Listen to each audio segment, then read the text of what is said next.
Good afternoon. We are on the record in the case of Angel Patrick versus Edward Clack. It appears I have both parties present, and let's see what brings this case on the docket today. All right, looks like Ms. Patrick, you have filed a motion and requesting that your EPO be dropped and dismissed against Edward Clack. All right, I'm going to put both parties under oath. If you'll each raise your right hand. Do you solemnly swear to tell the truth, the whole truth, nothing but the truth, so help you God? Yes. Yes. All right, Ms. Patrick, if you would state on the record what are the reasons that you are asking for the previous order to be dropped? I'm 32 weeks pregnant, and my recent health has kind of went down, and so I'm working with my doctor to get, I've already got my ABN on file. It's a high risk that I could possibly not make it out of my pregnancy delivery. So I want to, we need to work it out. Are you asking, well, you've asked for the whole order to be dismissed. Are you aware that there is an option of amending the order to allow lawful contact without dropping the order, the DVO altogether? I'm not sure exactly what all that means. I just want it to kind of go away so I can, prepare for worse than expect to hope,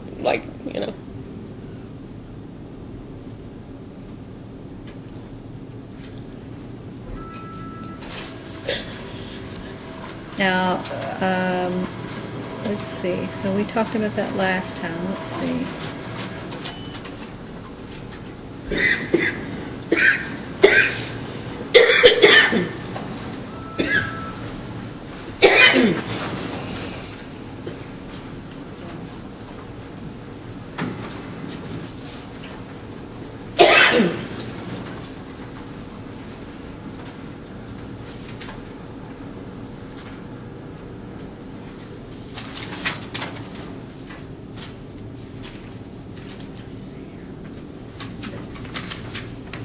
And you are aware that Mr. Clack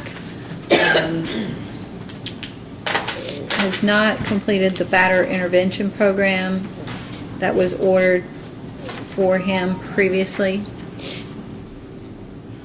Is that a yes? yes.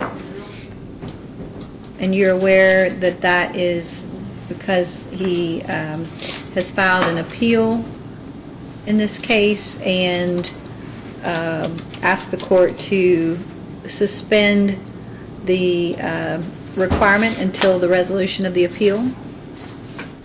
Yes.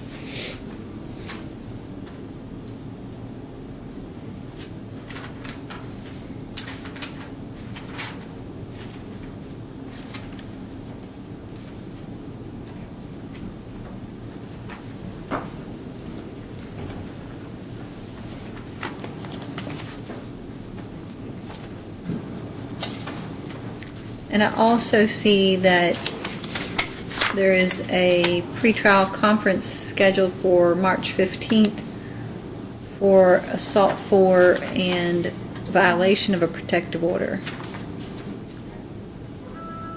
So is that for something that happened after this domestic violence protective order was issued? He'll have to tell you more about that. All right, you're not the victim on that case? Yes, but I'm not sure exactly what all's going on with that. All right, sir, is there anything you wish to say to the court? There is a hearing next week for that the EPO violation. For myself, I mean, that was it wasn't that was just me trying to get like my property back. And if I don't know if you have it in front of you, but I did file motions to try to get my music equipment back, which at that time, I mean, not knowing none of this was going to happen, at the time I was just desperate to get back, the stuff from my music studio. and the EPO kind of reflects that. And it's a misunderstanding on my part and not fully understanding the rules at that time. But the charge date on that was that before, or was that the same grounds, reason that, or the same incident that led to this protective order, or is it something that happened after this protective order was put in place? I'm not exactly sure when the EPO was placed. I was served with that EPO paper at like 3:30 in the morning at the jail. I woke up out of my sleep. I was kind of incoherent. I didn't really understand the instructions. I thought I did the right thing by having officers go with me back to the residence, and the only things that I was able to retrieve at that time was my wallet, my truck keys for my work truck, and my ID badge for work. I tried to get everything at that time, but they wouldn't let me. Let me stop you, sir, because you're really telling me more than I was asking for. I'm trying to just get a time frame here. And so, ma'am, I also see that this was your the third time that you'd actually filed for a petition for a domestic violence protective order against Mr. Clack when you finally, when this one was granted.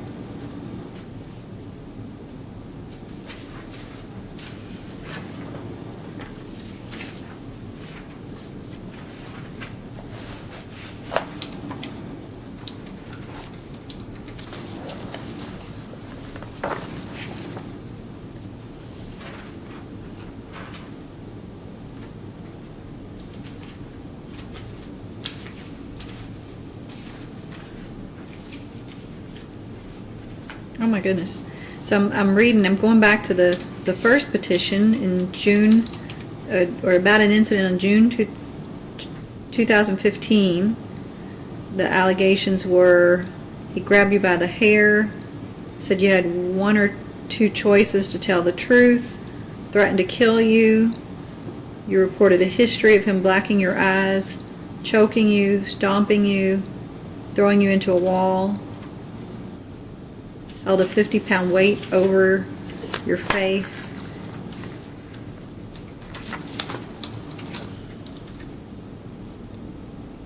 A second petition was filed May 30th, 2016.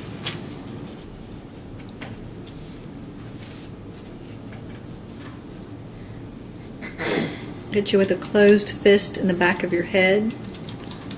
Told you he would throw you out a window.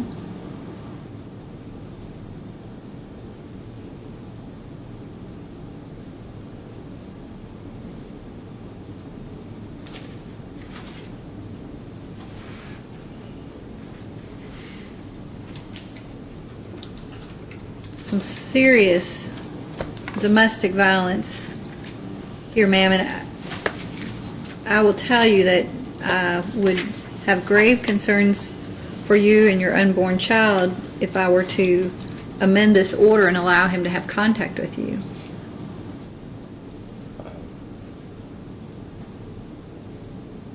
Did you speak to a victim advocate when you were here in court before? No. All right. And then your baby is due in May? May 4th. May 4th? We might be scheduling early. And have you ever talked to a victim advocate from the Center for Women and Families? No.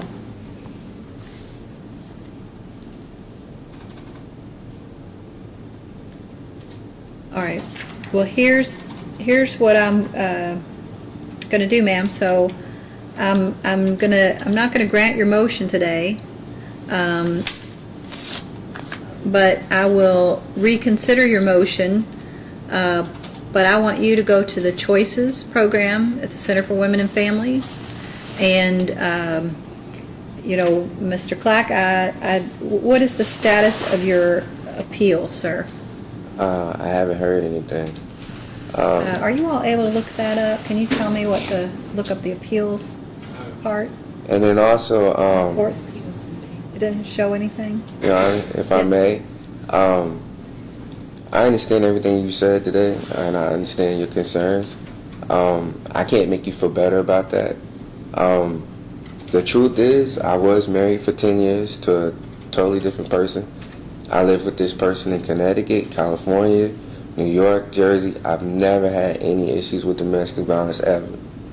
It's not me. I understand what it looks like. I understand your concerns. Absolutely, I do.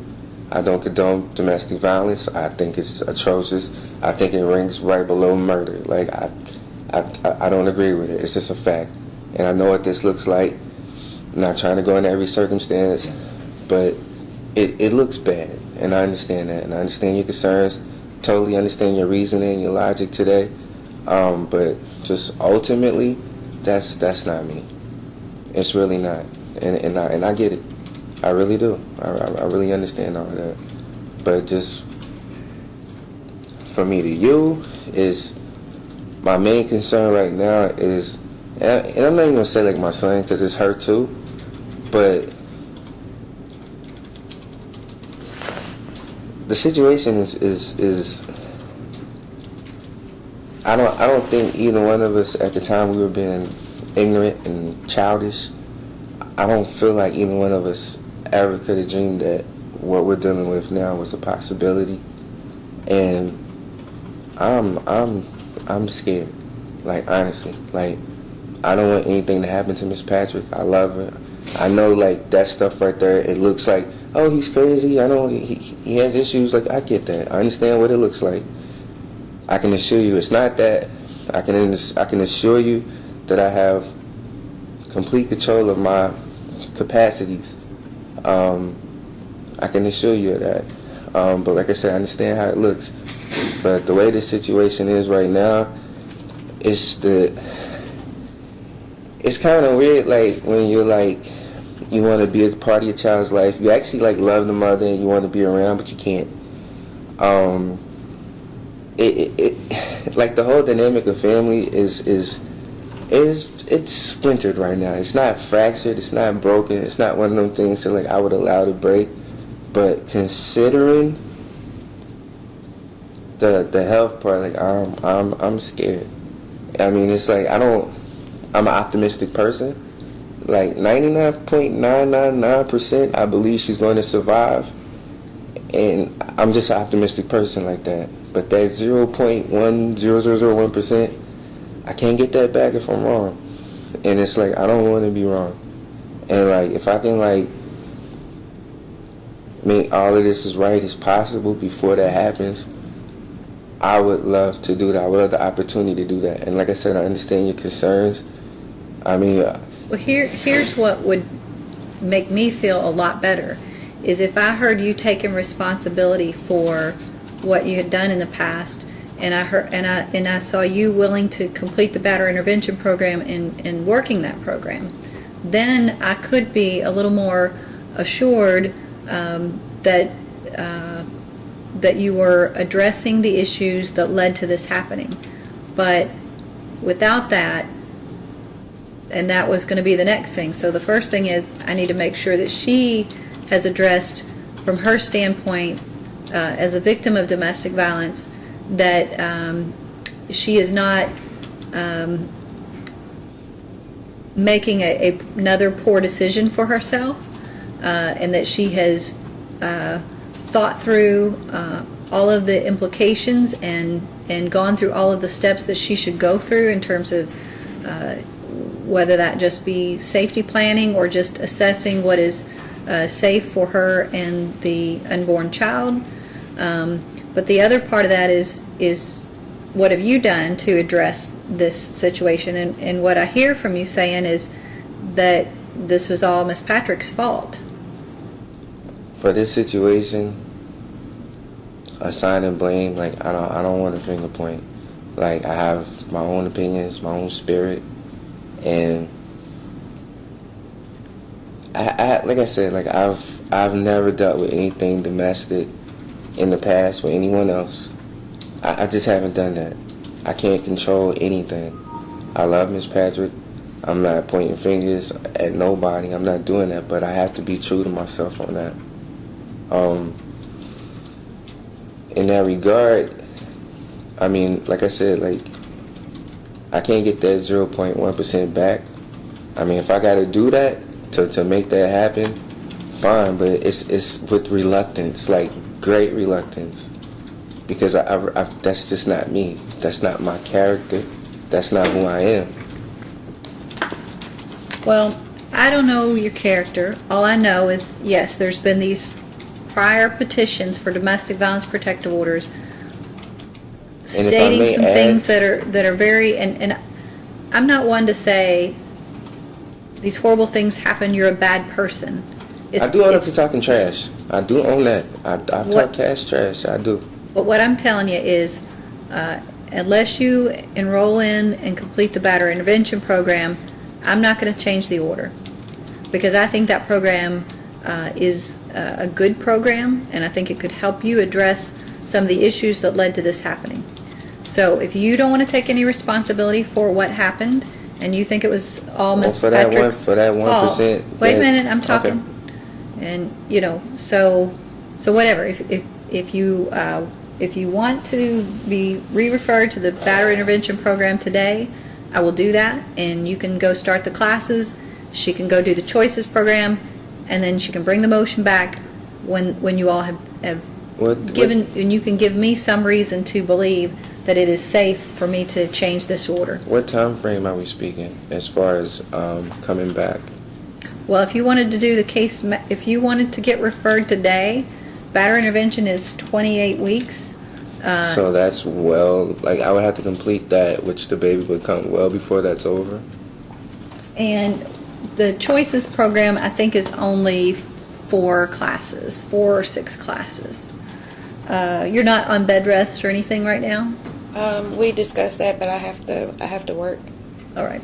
Are those paid for classes, the choices classes? I don't think there's any cost to the choices classes. No cost to choices classes. The Batterer intervention classes, you do have to pay for $20 a those. session. Yeah. And let's see. Let me see what else.